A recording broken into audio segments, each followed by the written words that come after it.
Lecture, Key Themes in Pacifism, Section 5. Welcome back, everyone. We've now defined pacifism, explored its Christian and philosophical roots, and met the great leaders who embodied it, Gandhi, Tolstoy, and Martin Luther King Jr.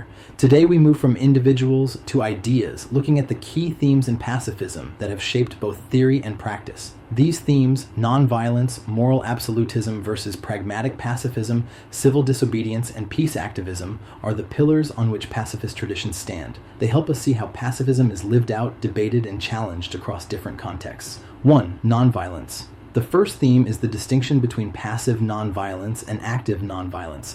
Passive nonviolence means simply refraining from harm. It's a refusal to fight back, but it can also slip into passivity, doing nothing in the face of injustice. Active nonviolence goes further. It mobilizes communities, disrupts oppressive systems, and insists on positive change. It resists injustice, not by weapons, but through courage, truth, and creative action. Gandhi's Satyagraha, King's marches, and the Velvet Revolution in Eastern Europe are examples of active nonviolence succeeding on a massive scale. But we should also be honest. There are cases where nonviolent resistance failed or was brutally crushed, such as Tiananmen Square in 1989. Pacifists must wrestle with these realities. The question is not whether nonviolence is always successful in the short term, but whether it offers a deeper, longer-term path to justice and peace. 2. Moral absolutism versus pragmatic pacifism. Next, we consider the tension between moral or principled pacifism and pragmatic pacifism. Moral absolutism. Some pacifists reject all war and violence under any circumstances. For them, the commitment is absolute, whether grounded in religious faith, like the Sermon on the Mount or Buddhist ahimsa, or secular ethics, like Kant's respect for human dignity. This type of pacifism is uncompromising. Killing is always wrong. Pragmatic pacifism. Others adopt pacifism more as a strategy than a strict moral principle. They argue that nonviolence works better than violence. Gene Sharp, a major thinker here, cataloged 198 methods of nonviolent resistance, showing how they could systematically destabilize regimes without bloodshed. Pragmatic pacifists may allow limited exceptions, such as self-defense, but see nonviolence as the most effective overall strategy. This debate matters because it shapes how pacifist movements present themselves. Are they bearing witness to an eternal moral truth, or are they pursuing the most practical path to change? In reality, many pacifists combine elements of both.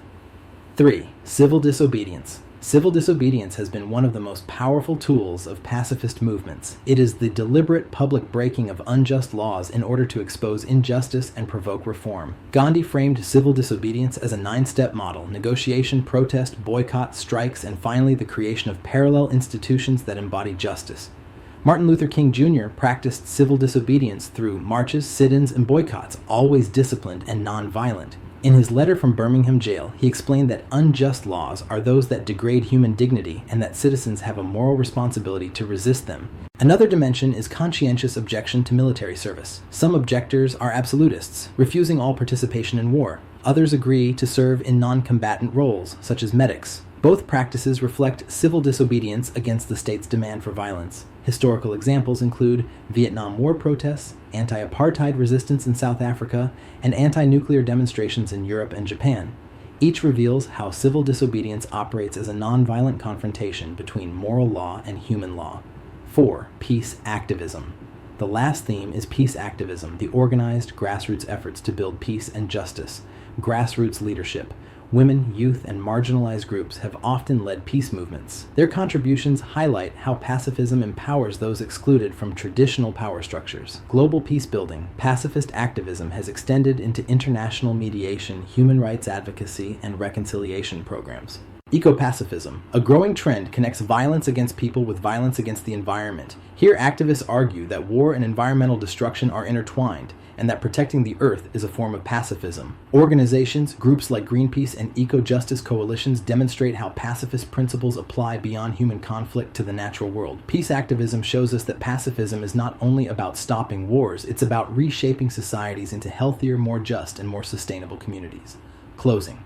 So, in Section 5, we've identified 4 key themes that give pacifism its distinctive character. Nonviolence, active and courageous, not passive. Moral absolutism versus pragmatism, showing 2 paths to the same goal. Civil disobedience, the moral resistance to unjust laws. Peace activism, the organized struggle for justice, human rights, and even ecological well-being. Together, these themes demonstrate that pacifism is not simply the refusal of violence. It is a positive program for social transformation. It asks us to imagine a world where justice is not built on domination but on cooperation, compassion, and truth. In our next lecture, we will move to Section 6, Historical Secular Pacifist Movements, where we'll see how pacifist ideas have played out in the turbulent events of the 20th century: world wars, nuclear disarmament, and the rise of modern protest movements.